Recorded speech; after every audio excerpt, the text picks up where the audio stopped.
Bismillahirrahmanirrahim. Alhamdulillahirabbil alamin. Wassalatu wassalamu ala asyrofil mursalin sayyidina Muhammadin wa ala alihi wa sahbihi ajmain. Kita akan bahas tentang hikmah selanjutnya. Jalla Rabbuna an yu'amilahul abdu nakdan fayujazihi nasi'atan. Maha suci bagi Allah jikalau hamba bermuamalah dengan Allah dalam keadaan kontan, lalu kemudian Allah membayarnya dengan hutang. Enggak. Kalau kontan ya kontan juga, kalau hutang ya hutang juga. Itu standarnya. Tapi Allah Ta'ala tidak seperti itu. Ya, jadi Allah Ta'ala lebih cepat untuk membalasnya. Jadi jangan khawatir bahwasanya balasan Allah itu pasti akan kita terima. Sebagaimana Allah Ta'ala firman melalui lisan mulia Nabi kita Muhammad SAW. Kenapa selalu saya katakan begitu? Karena kalau sudah Allah berbicara atau Nabi Muhammad yang bersabda itu satu, ya. Karena Nabi SAW telah disifatkan yang semacam itu di dalam Al-Quran. Allah Ta'ala abadikan sifatnya. Ma yantiqu anil hawa inna huwa illa wahyun yuha. Jadi seperti wahyu yang diwahyukan kepada Nabi SAW. Asalkan hadisnya itu sahih, ya. Di antaranya adalah innal birra la yabla wa dzamba la yunsa wa dayyan la yamut fa'al masyi'ta fakama tadinu sudah. Ya namanya kebaikan tidak mungkin sirna. Ya namanya dosa tidak mungkin dilupakan. Ya namanya zat yang maha menuntut balas selalu ada, mengawasi dan mawas diri. Kalau kamu sudah tahu 3 hal itu silahkan lakukan apa saja. Tapi ingat, sebagaimana kamu lakukan sesuatu hal kepada Allah Ta'ala, Allah akan menganggapnya itu sebagai hutang. Jadi kalau kita melakukan kebaikan, Allah hutang dengan kebahagiaan, kemudahan, kesejahteraan, mudahnya urusan dan sebagainya. Tapi kalau kita melakukan dosa, Allah berhutang kepada kita dan hutang Allah pasti akan dibayar. Pasti akan dibayar. Hutang dengan kesusahan, kesedihan, kegalauan, ketakutan dan lain sebagainya. Itu maksudnya. Nah, jadi pastikan bahwasanya muamalah kita itu akan dibalas kontan oleh Allah Ta'ala. Jadi jangan sampai kita menantang kepada Allah Ta'ala atau meragukannya, ya, karena Allah Ta'ala itu pasti akan membalasnya cepat. Jadi siapa yang menantang Allah, cepat Allah akan balas tantangan itu. Jadi hati-hati. Kalau kita menantang kepada manusia, mungkin manusia itu gak dengar. Mungkin manusia itu diselimuri dengan masalahnya sehingga dia tidak ngah dan tidak faham. Tapi ketika Allah Ta'ala ditantang, walaupun dengan hatinya, hati-hati. Allah Ta'ala ya'lamu ma tusirruna wa ma tu'linun. Itu berbahaya sekali gitu. Jadi berapa banyak orang yang sudah menantang Allah SWT, maka langsung Allah bayar kontan gitu. Jadi saat itu juga Allah akan buktikan kekuasaannya. Itu maksudnya di sini. Jazaa'ul mu'amalah la yahtasu bid-daril akhirah. Jadi ingat bahwasanya muamalah kita dengan Allah yang sudah dipastikan oleh Allah Ta'ala bahwasanya kita itu sudah bermuamalah bukan dengan manusia saja, tapi dengan Allah. Manusia itu cuma sebagai perantara dan medianya. Ingat tidak bagaimana nanti kita di dalam salah satu hadis qudsi Allah Ta'ala telah berfirman kepada kita semuanya, ya abdi ana maridun walam ta'udni, ya abdi ana jai'un walam tut'imni, ya abdi ana arin walam taksuni. Wahai hambaku, aku dalam keadaan telanjang, kamu tidak memakaikan aku pakaian. Wahai hambaku, aku dalam keadaan sakit, tapi engkau tidak menyambangi aku. Wahai hambaku, aku dalam keadaan lapar, tapi kamu tidak memberikan makan aku. Hanya dijawab oleh hamba-hamba tersebut. Kita semua menjawab, ya Rabb, bagaimana kami akan menjengukmu? Engkau adalah zat yang tidak pernah sakit, engkau yang menyembuhkan penyakit, dan engkau yang memberikan penyakit. Ya Rabb, bagaimana kami akan memberikan kau pakaian? Karena engkau yang memberikan pakaian kepada kami. Ya Rabb, bagaimana engkau kami berikan makan? Ya, karena engkau yang memberikan makan. Engkau tidak pernah merasa lapar.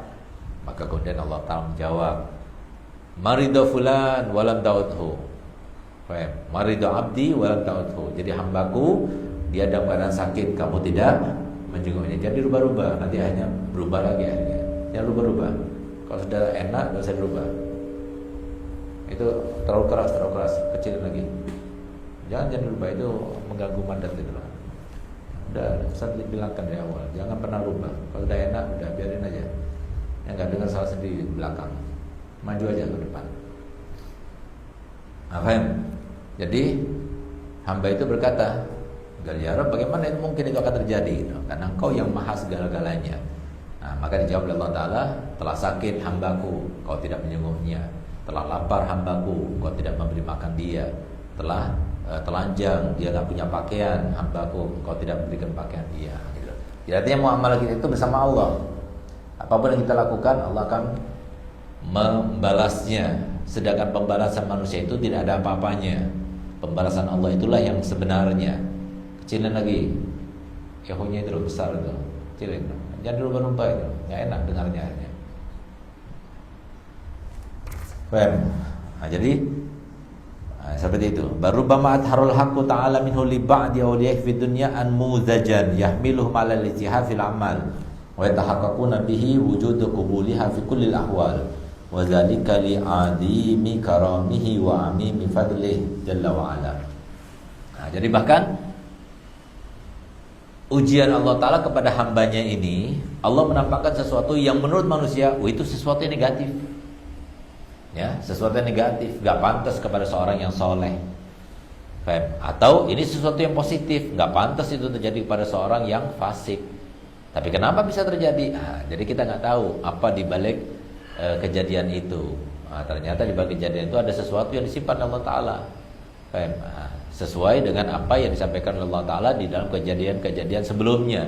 Di antaranya adalah Nabi kita Muhammad SAW adalah manusia yang termulia, manusia yang paling spesial, yang karenanya Allah ciptakan manusia, Allah ciptakan jin, Allah ciptakan malaikat, Allah ciptakan bumi dan langit, Allah ciptakan surga dan neraka, Allah ciptakan semua alam semesta. Sehingga malaikat semuanya tahu itu. Makhluk paling mulia itu adalah Nabi Muhammad. Tapi ketika Nabi SAW berada di dalam kandungan ibunya 3 bulan, ayahnya diambil nyawanya. Komplain semuanya. Karena apa? Karena mereka cinta pada Nabi Muhammad semuanya. Sebelum lahir mereka sudah cinta pada Nabi Muhammad. Karena mereka tahu kalau cinta pada Muhammad, maka mereka akan dicintai oleh Allah Ta'ala. Jadi mereka sangat tahu itu. Sehingga komplain pada, ya Rabb, ayah daripada kekasihmu, kau ambil nyawanya. Maka dijawab oleh Allah Ta'ala, inni a'lamu ma la. Nah, di situ loh jawabannya. Inni a'lamu ma la ta'lamun. Silahkan kamu katakan, kok bisa ya, kok bisa. Jangan bilang kok bisa. Gak ada yang lebih sayang kepada kita daripada Allah, gak ada.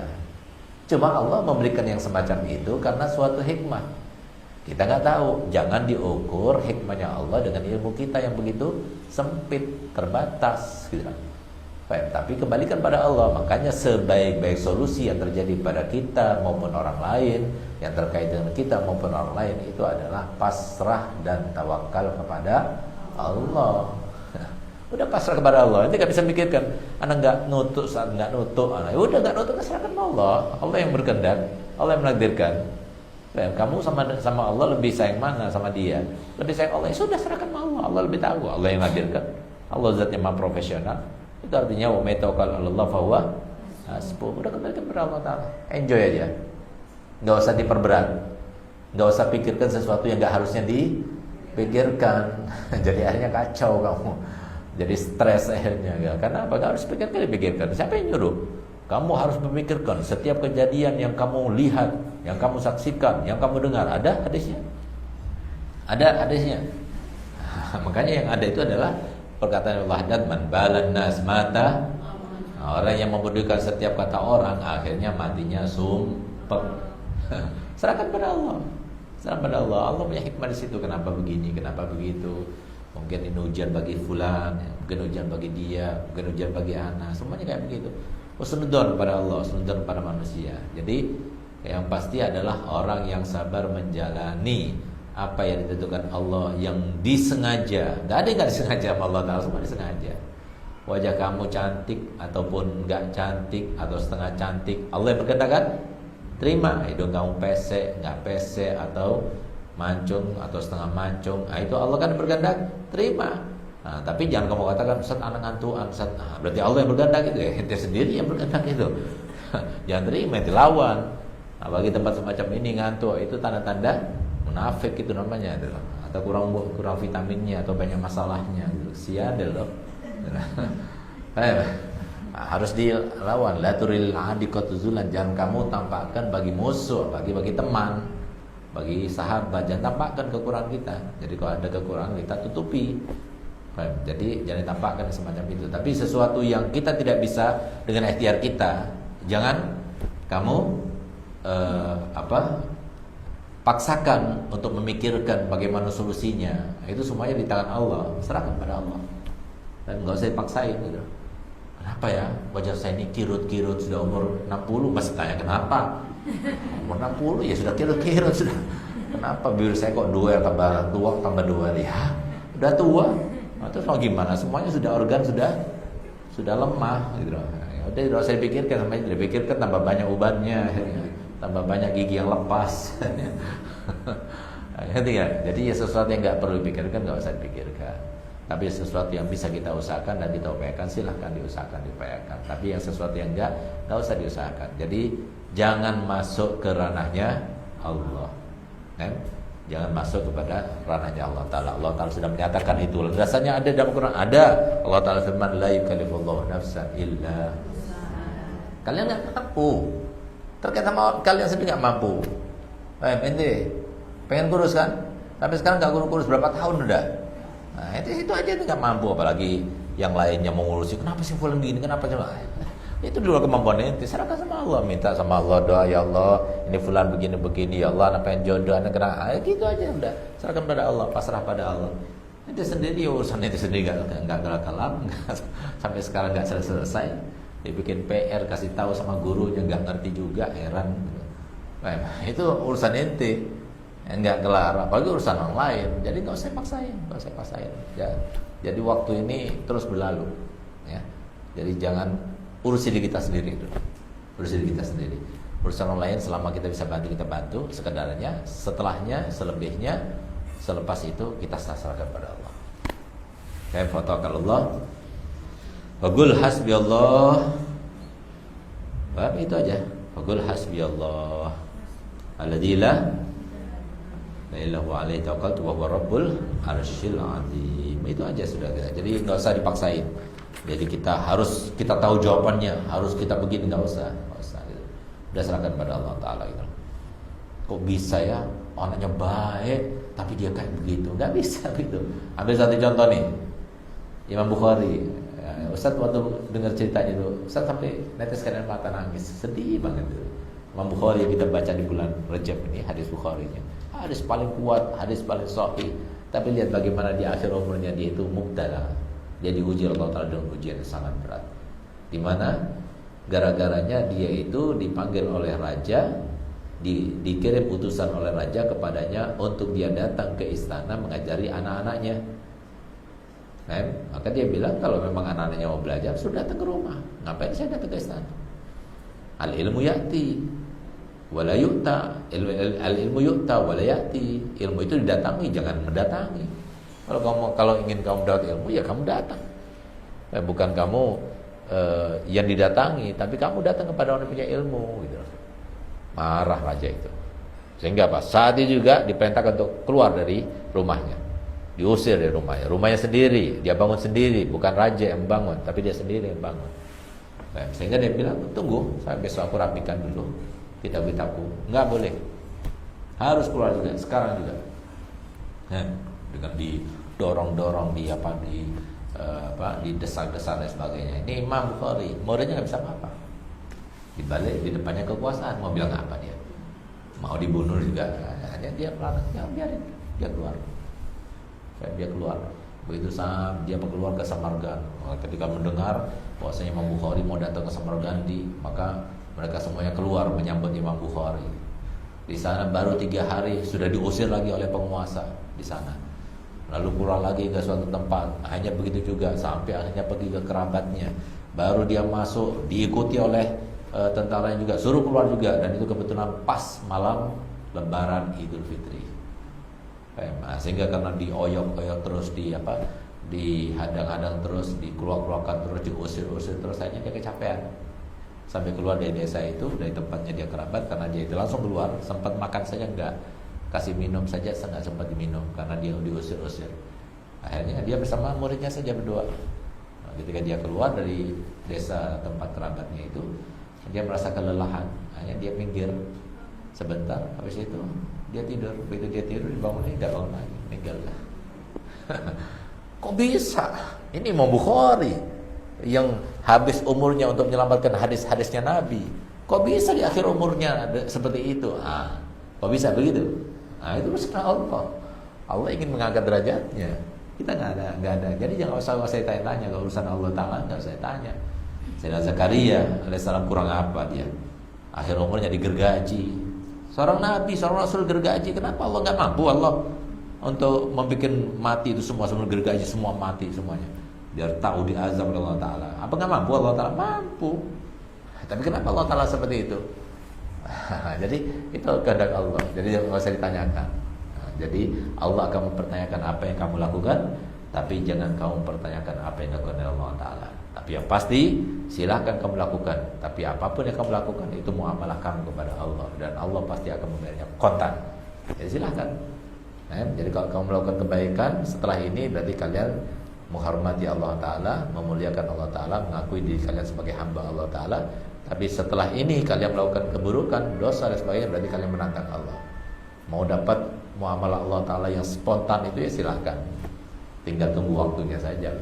Yang bikin kalian lupa kepada kata-kata semacam ini, itu adalah setan dan hawa nafsu. Dilupain. Nanti kalau sudah terjadi, iya Anda udah kena balasannya Allah Ta'ala, baru dia menyesal. Jadi ingat terus. Supaya ingat terus bagaimana cari teman yang baik gitu ya, supaya kita tidak lepas daripada mengingat Allah. Kafa min jazaihi iyyaka ala taati an radiyaka laha ahla. Cukup di antara balasannya Allah Ta'ala atas ketaatan yang kamu lakukan, an radiyaka laha ahla, kamu dijadikan sebagai ahli keridhaannya.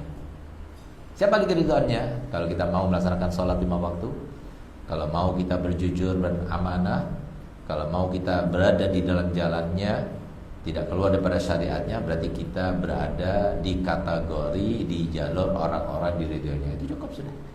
Alhamdulillah kita berada di dalam jalur itu. Berarti jalur itu adalah jalur alladzi an'ama Allahu 'alaihim minan nabiyyin wasiddiqin wasyuhada wassalihin wa hasuna ulaika. Nanti di akhirat, di dunia nggak bisa jadikan sebuah patokan barometer, nggak bisa. Kenapa orang soleh orang yang nggak bisa?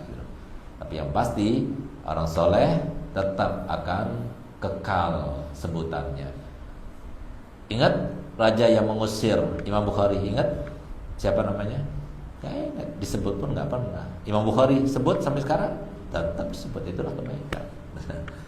Dia bersyukur dengan apa yang dilakukannya, apa yang dilakukan oleh si raja itu. Sekarang kalau semua Imam Bukhari hidup, dia itu bersyukur apa tidak dengan apa yang dilakukan oleh raja? Bersyukur banget, karena dengan itu dia diangkat derajatnya oleh Allah Ta'ala, tambah diangkat derajatnya oleh Allah Ta'ala. Itulah yang terjadi. Jadi husnudzon kepada Allah Ta'ala. Jangan sampai kita itu dicoba sedikit saja, dicoba dengan finansial sudah lain, dicoba dengan sedikit sakit sudah lain kepada Allah Ta'ala, dicoba dengan cobaan ini sudah lain kepada Allah Ta'ala. Jadi seakan-akan Allah tahun kemarin baik, tapi tahun ini nggak baik. Semoga Allah baik lagi ya Allah, semoga Allah baik lagi. Habis gitunya. Jadi Allah nggak pernah berubah. Yang berubah itu adalah kita. Innallaha la yughayyiru ma biqaumin hatta yughayyiru ma bi anfusihim. Allah nggak pernah berubah. Kamu dulu yang berubah, Allah yang berubah. Jadi Allah nggak pernah berubah. Jadi perubahan Allah Ta'ala itu justru rahmat bagi kalian, supaya kalian itu kembali ke jalur yang benar, jalan yang benar, gitu, jalan yang semula. Hadza bayanu jazaihim al-muajjal. Ini baru penjelasan tentang balasan mereka yang didahulukan. Tapi kalau upahnya, ganjarannya, pahalanya yang sebenarnya itu nggak ada di dunia, nggak ada. Komponen yang Allah siapkan untuk kita itu nggak ada di dunia sama sekali, nggak ada. Gitu. Yang ada di dunia ini semuanya jelek, yang ada di dunia itu semuanya fana. Yang ada di dunia ini kalau dibiarkan lama, maka dia itu akan menjadi hancur, binasa. Itu di dunia. Mungkin kalau kamu tanya, rumah itu bagus ya, sekarang sudah jelek. 10 tahun lagi, 30 tahun lagi sudah jelek. Dulu rumah yang terbagus itu ada rumah fulan ya, sekarang sudah ada rumah yang lebih bagus lagi. Tapi terus terusnya itu dunia. Jadi kalau di dunia itu sifatnya begitu, tapi di akhirat nggak ada seperti itu. Rumah nggak ditinggali, langsung ada apa? Sawangnya, ya kan? Ditinggali hewan-hewannya dan sebagainya, banyak debunya, harus disapu dan sebagainya. Kalau di surga nggak ada itu semuanya, nggak ada, tetap bersih terus.